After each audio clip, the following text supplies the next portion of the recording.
I work alone at a gas station that technically isn't a gas station anymore. The pumps are covered. The convenience store is locked off. The place only stays open overnight because the company hasn't finalized the shutdown paperwork yet. Until then, someone has to be here, watching nothing, logging nothing, keeping the lights on so it looks occupied. That someone is me. I took the shift because no one else wanted it and because I needed the hours. My savings are thin. My landlord doesn't care why rent is late. Overnight work pays a little more and this place is quiet.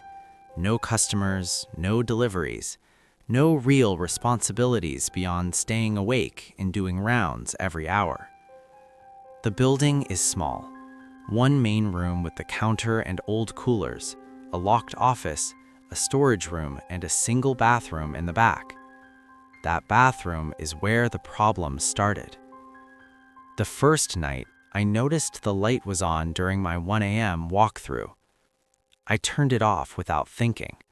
Old buildings do that. Bad wiring, motion sensors that don't know when to quit.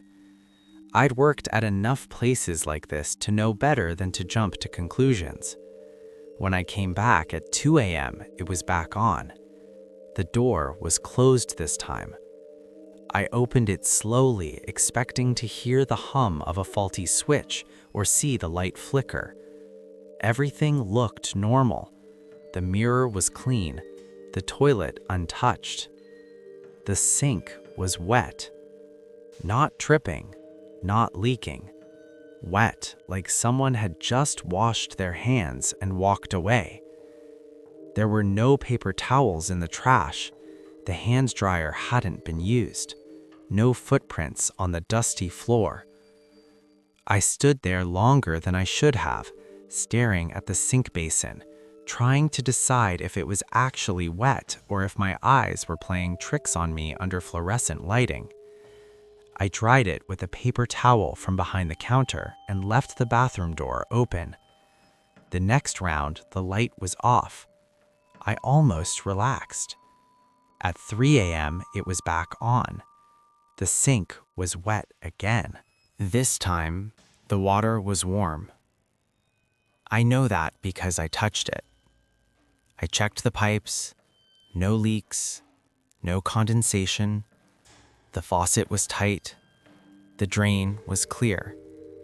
Nothing wrong that I could point to on a checklist. I wrote it off as stress. Overnight shifts mess with your perception. You start noticing patterns that aren't there. Your brain fills in gaps. Still, I started keeping track. Every hour, on the hour, the bathroom light was on. Every time, the sink was wet. Not flooded, not splashed, just used. The fourth night, I stayed in the back hallway instead of doing a full round. I wanted to catch the light switching on. I told myself that if I saw it flicker, if I heard the click, that would be the end of it. Just bad wiring, case closed. At 1:58 a.m., the bathroom was dark. At 2 a.m., the light was on. No sound, no flicker, just on. I felt my stomach tighten. I checked the security monitor behind the counter. The camera covers the hallway outside the bathroom. It's old, low resolution, but it works. The footage showed an empty hall. No movement, no shadows, no glitch. Just the bathroom light bleeding out from under the door. When I opened the bathroom this time, the mirror had fog on it. Just a little, like someone had leaned close to it. The sink was wet. And there was a single damp handprint on the edge of the counter. Not smeared, not dripping. Placed. I wiped it off, tried the sink again, and turned the light off harder than I needed to. I didn't report it. There's no one to report it to, not really. The station's closing. Management already treats this place like it's gone. Complaints about lights and sinks would just make me sound jumpy. That was my mistake. Because on the 6th night, when I opened the bathroom door, the sink wasn't the only thing wet. The floor in front of it was damp too. Bare footprints, leading away from the sink, but not toward the door. They led to the wall behind the toilet and stopped. I stared at the footprints longer than I should have. They weren't smeared or half-formed the way wet footprints usually are. Each one was clear, heel, arch, toes, as if whoever made them had stepped carefully, deliberately, and then simply decided to stop. There was no mark on the wall where they ended, no dampness climbing up it, no indication of where the rest of the body went. I backed out of the bathroom and shut the door. I didn't turn the light off. I sat behind the counter with the security monitor pulled close and watched the hallway feed until my eyes burned. Nothing moved. The door stayed shut. The light stayed on.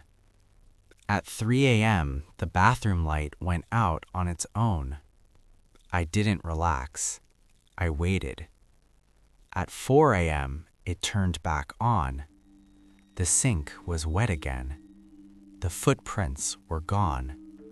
That's when I started checking the lock.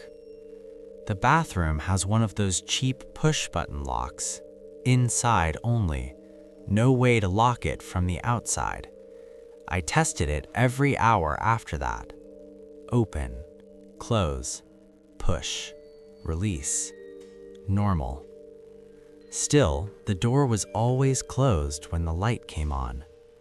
By the 7th night, I stopped drying the sink. It didn't seem to matter. Every time I came back, the basin looked freshly used anyway. Warm water residue, a faint smear near the drain like fingers had rested there. I started noticing smaller things. The soap dispenser was empty when my shift started. By morning, there was always a little foam clinging to the nozzle. The trash can lid would be flipped open even though nothing was inside. The mirror fogged faster now, wider, like someone was standing there longer.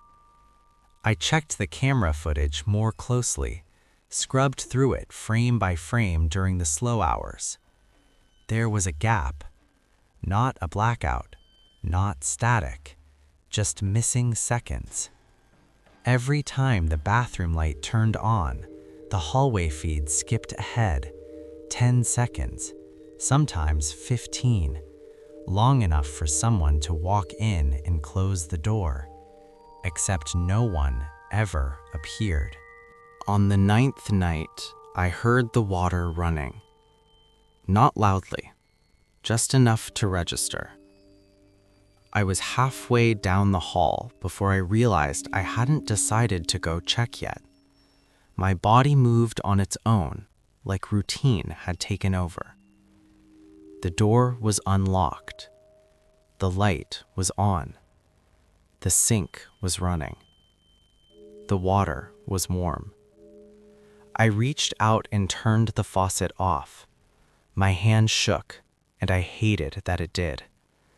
I leaned forward to steady myself on the counter. The mirror was completely fogged now. Someone had drawn something in it. Not words, not at first glance. Just lines. Long, slow streaks where fingers had dragged downward. I wiped a small circle clear with my sleeve. The reflection didn't line up. I was standing a little to the left, but the reflection was centered. My head tilted slightly, but the reflection's head stayed straight. I stepped back. The reflection didn't. It raised its hands to the sink. I felt water drip onto my fingers. Behind me, the hand dryer turned on. I didn't run. I don't know why. I walked back to the counter and sat down hard, breathing shallow, listening to the dryer hum itself into silence. The bathroom light turned off at 2:59 a.m. I didn't check again that night. The next shift, there was a new note taped to the office door. Management handwriting, quick, sloppy. Final week before full closure. One person on site only. No visitors. Lock restroom if possible. I stared at that line longer than the rest. Lock restroom if possible. I found a temporary solution. A plastic wedge. Jammed it under the bathroom door from the outside. Not secure, but enough that I'd hear it move. At 2 a.m., the bathroom light turned on. The wedge didn't budge. At 2:01, the sink was wet. At 2:02, I heard something new. Soft, rhythmic, hands rubbing together, like someone washing them carefully, over and over, with nowhere to go. I stayed behind the counter with the lights up high and the monitor pulled close enough that I could see the dust on the screen. The noise from the bathroom didn't stop. It wasn't loud. It wasn't frantic. Just the steady rhythm of hands rubbing together, punctuated now and then by the faint splash of water. At 2:07 a.m., the noise paused. I held my breath without meaning to. The bathroom light went out. A second later, the hallway light flicked on. That had never happened before. The camera feed stuttered, skipped forward a few frames, then stabilized.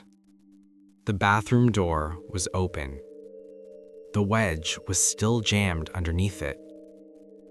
I didn't move. On the monitor, something stepped into the hallway. At first, it was just a shape, darker than the shadows around it. Its outline wavered slightly, like heat rising off asphalt. It didn't cast a reflection on the tile. It moved slowly, carefully, like it was learning the space. The camera skipped again. The shape was closer. I noticed then that it wasn't dripping. There was no trail of water behind it.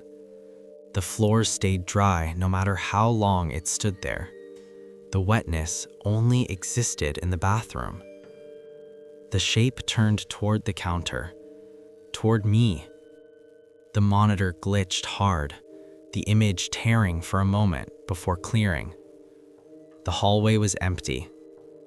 The bathroom cord swung shut. The light inside turned back on. The sink was running again. I don't remember standing up, but suddenly I was at the office door, fumbling with the key. My hands wouldn't stop shaking. I kept dropping it, scraping metal against metal too loud in the quiet building. Behind me, the hand dryer started up again, closer this time. The office door finally opened, and I slammed it shut behind me, sliding the chair under the handle. My chest burned. I pressed my forehead to the cool metal and tried not to think. The office doesn't have a camera. That's why I noticed the sink first. The small stainless one under the filing cabinet was wet. Water pooled around the drain. Warm. The mirror above it fogged slowly from the edges inward. I backed away until I hit the desk. The sound of rubbing hands came from inside the walls now, not just the bathroom, everywhere. The fog cleared just enough for words to appear, traced carefully with a finger. Closed doesn't mean clean. The office light flickered. Then, everything went still. I don't know how long I stayed in that room. long enough for the sun to come up, long enough for sounds to fade back into pipes and hums, and nothing that could be written up in a report. I quit that morning. Didn't wait for paperwork, didn't finish the week, left my badge on the counter and walked out without looking back. The station is boarded up now, pumps removed, windows covered. But sometimes when I drive past at night, I see a single light on in the back, the bathroom light. And if I stop my car and roll the window down, I can hear it. Water running, hands rubbing together, still washing, still not finished.